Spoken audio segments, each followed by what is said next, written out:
Am I the a-hole stories? Am I the a-hole for not letting my homeless friend move in because I hate her kid? Obviously, there are a lot of variables to the story. I'm 24, female, and I have been working since I was 16. My dad passed away on my 17th birthday, but prior to his passing, he taught me everything there was to know. He was a jack of all trades.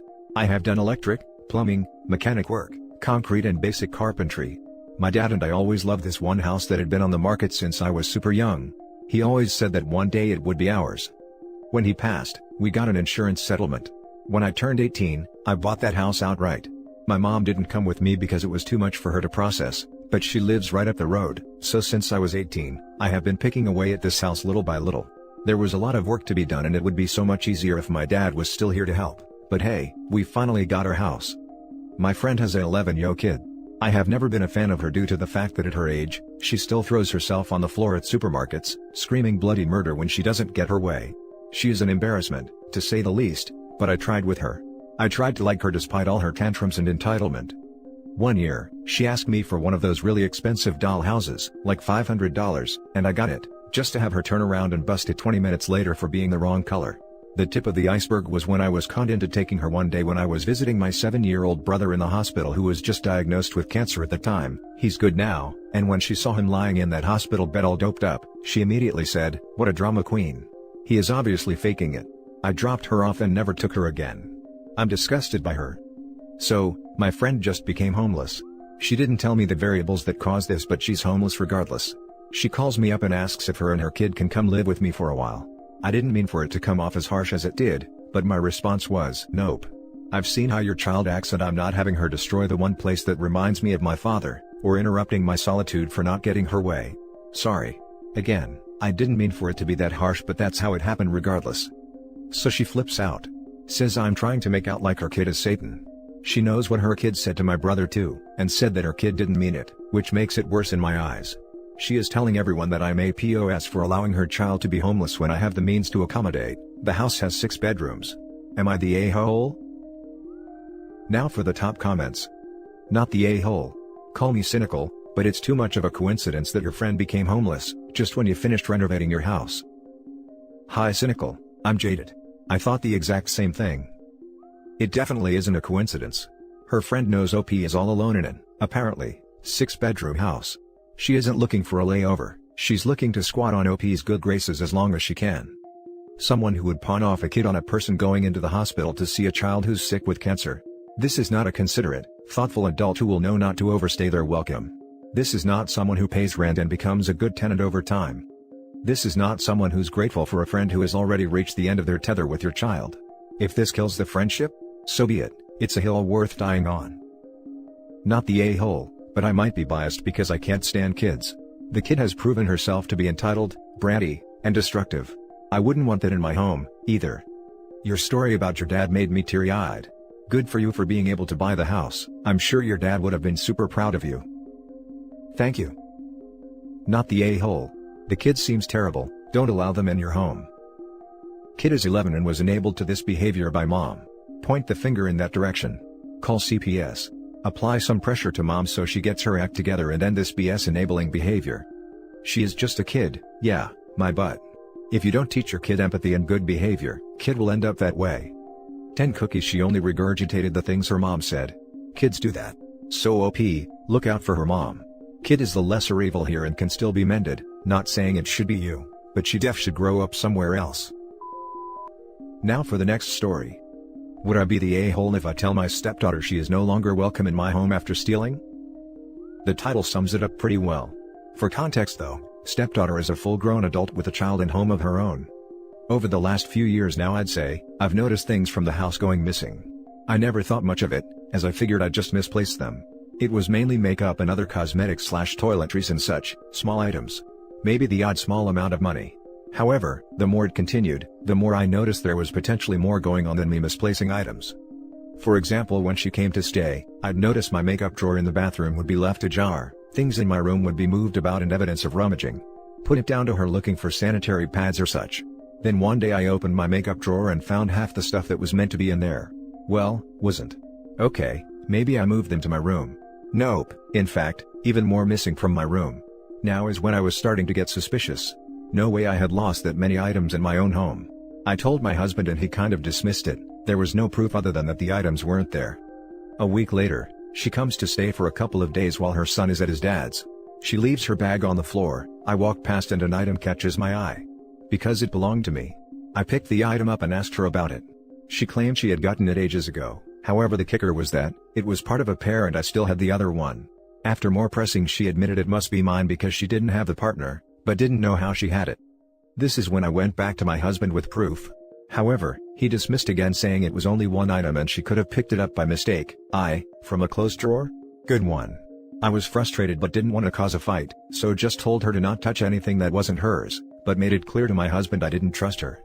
However, the more time has passed, the lack of trust has just increased, to the point where when I was organizing things in the bathroom the other day, I genuinely thought to myself, I can't have this here, or I'll never see it again.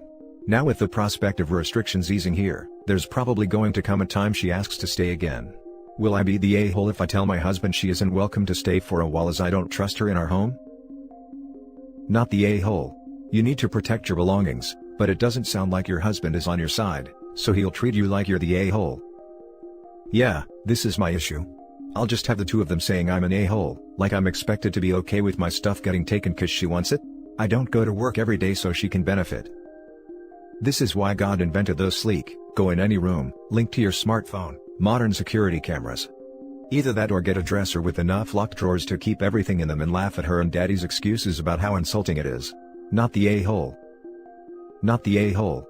The way I see it, you have two options. 1. Nail everything down. 2. Let her and your husband know if one more thing goes missing or is borrowed without asking, then you will be contacting police for theft.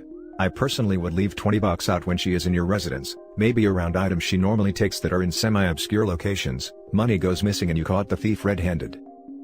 When I was a teenager, I tried to catch my brother stealing money from me. I left out a $5 bill that I used to pick up a dog turd with. Turd was still in it. He never looked through my stuff again. Definitely not the a-hole. But now it's time to go a-hole on her. Set a trap. But don't trap her stealing your stuff. She'll be less likely to do so anyway now that she knows you're onto her. Trap her into stealing something of your husband's. To be honest, I think my husband is part of the problem. It's just stuff is what I hear from him all the time, not just with this incident, but other things too. I think he sees it that his kids are welcome to anything he has. Next story is titled, Am I the a-hole for not letting anyone hold my son when he was born? This happened pre-COVID, but the fight started again about a month and a half ago. My wife gave birth to our son November 2019. She had a very complicated pregnancy and ended up needing an emergency C-section, which we were aware could happen. We had talked about it for a while and she admitted hating the thought she would be the last to hold our son. So when he was born and she was still unconscious, I did not allow anyone in our families to hold him, or even meet him really. They saw me, but that was about it. She was unconscious for 4 days, but thankfully recovered and was able to meet and hold our son. It was about a day after that everyone else got to meet and hold him for the first time. Our families were upset but nothing really kicked off, except for my mom and sister who were kinda pushy about it. Then around January we had an incident. My wife put up some photos of her holding our son for the first time and talked about how traumatic the birth had been and wanted to raise awareness of how dangerous pregnancy and birth can be, and basically just saying how grateful she was to have them both be okay. My mom and sister then really started acting like kids, saying it wasn't fair and we robbed them of those first few days with their grandson/nephew. I told them plenty of people meet grandkids and nieces/nephews days or even weeks or months after birth, and had this been COVID times, it would not have happened for a lot longer. But they said I was selfish and should not have done that, just because my wife couldn't meet or hold our baby. I am only conflicted on this because someone else suggested I robbed my son of having more interaction early on, and I should have thought of him over my wife's feelings on the whole thing, and while most of me is screaming hell no, I wanted to see what a bunch of internet strangers would think. Am I the a-hole? Now for the top comments. Definitely not the a-hole. Of course your wife should have been the first person, besides yourself, to hold your son. Good for you for sticking to your guns. Not the a-hole. This is the best thing you could have done and a lot more fathers/wives need to do this. As a woman and a mother, I think that would be one of the very few things not forgivable. I would tell your mom and sister to pound sand and get over it as you did right, and they are just mad you wouldn't give in to them. Anyone who whines it's not fair needs to be shut down and then ignored. What a bunch of turds. Not the a-hole. Not the a-hole. What? Your mother and sister need to check themselves. They think they should have the right to hold the baby before his own mother? I highly doubt your son is going to devastated or that affected by the lack of interaction early on. No, your wife didn't want to be the last to hold him, and it's your child. You two come first. Mother and father is greater than anyone else really in this situation. I do wonder what their reaction would be if it was phrased like this to them. You think you had the right to hold our child before my wife, his mother? The just because made me gasp. Just because the woman who carried him and risked her life to give birth to him hadn't held him yet? That's a hell of a just because, and you're damned right they needed to back off and wait. Not the a-hole times 100. In all seriousness, do people really care this much to get to hold the baby first? Now for the last story. Am I the a-hole for not being more supportive to my wife after our son decided to change his name? A lot has been going on with our family, particularly on my wife's side. A few months ago, her mother got in contact with her estranged daughter, my wife's older half-sister, who left the family and cut off all contact the moment she was 18. To make a long story short, some very dark things were revealed about my wife's late father that her mom hid from the family that involved her sister, and that's why she took off. The whole family knows now, and I've been trying to be there for my wife as she processed this shocking news. The thing is, our son who's 16 found out from his cousins, and he's disgusted by it. He happens to be named after her father, and my son has started telling us he wants to change his name. My son said he doesn't like knowing who he's named after, and would rather it be something else. That my wife and I could even help in picking out a new one. My wife immediately shut him down and they had a fight. When we all had a family sit down, my wife said our son was named after the good things her father did, and that's what he should be remembered by. But those actions are not something that can be overlooked no matter what other good things he did. Frankly, I'm disgusted and horrified too, so I support my son's decision if that's what he wants. My wife has been angry at me ever since, accusing me of not caring or supporting her through this. But we have had many deep conversations about this news even before our son announced what he wanted. I completely respect her feelings, but I also need to respect my son's. My wife isn't on board with this at all, and she says by allowing this name change instead of trying to change his mind, it's like I don't care about her feelings at all, which makes me an a-hole in her eyes. We're trying to see about getting some family therapy just to deal with everything going on, but I'd like to know what others think. Am I being an a-hole for supporting him wanting to change his name instead of convincing him not to? Not the a-hole. If your father-in-law did what I think he has, then your wife really needs to sit down and think if she truly wants her son to be named after a person like that. There are just some terrible things that can't be looked over and that some good deeds cannot undo. I agree. I understand he was her father, and of course she has different memories of him. We all have a different memory of him. But once something like that is out, well, for me personally, those memories are not the same anymore. I legally changed my name in my early 20s because it never felt like it fitted who I was, and was named after the daughter of someone prominent in my country whose political views I disliked as I grew older. I can't imagine finding out that the person I was named after had done something truly awful. You are not the a-hole to support your son for not wanting to bear the name of a disgraced relative, and he should definitely change it to something he is comfortable with.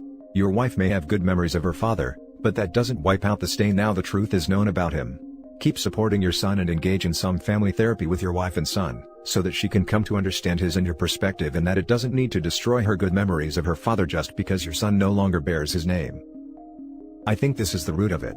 OP needs to sit down with their wife and son and explain that the son is not trying to disrespect her, invalidate her father's good characteristics, or erase her positive memories of her father by changing his name.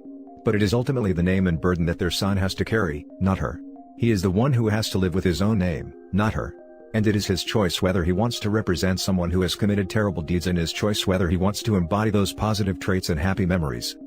If he, understandably, can't overlook whatever his grandfather has done, or simply doesn't want to continue carrying the same name as him, then that is 100% the son's right. He is not a vessel created to honor and embody the better aspects of his mother's father. He is his own individual person, and he has the right to choose whose name he does or does not carry. Not the a-hole. Your wife is doing exactly what her mother did. She trying to excuse her father's behavior or pretend it didn't happen by remembering good things her father did. And will also wind up with an estranged kid as a result if she doesn't see sense eventually. Not the a-hole. Your son's name is his, and he should have the right to be called something he is comfortable with. Your wife's feelings about this, ultimately, matter less than your son's. And that's it for this video, guys. If you have thoughts to share, leave a comment below. Don't forget to hit like and subscribe if you like this content. I'll catch you in the next one. Good day, everyone.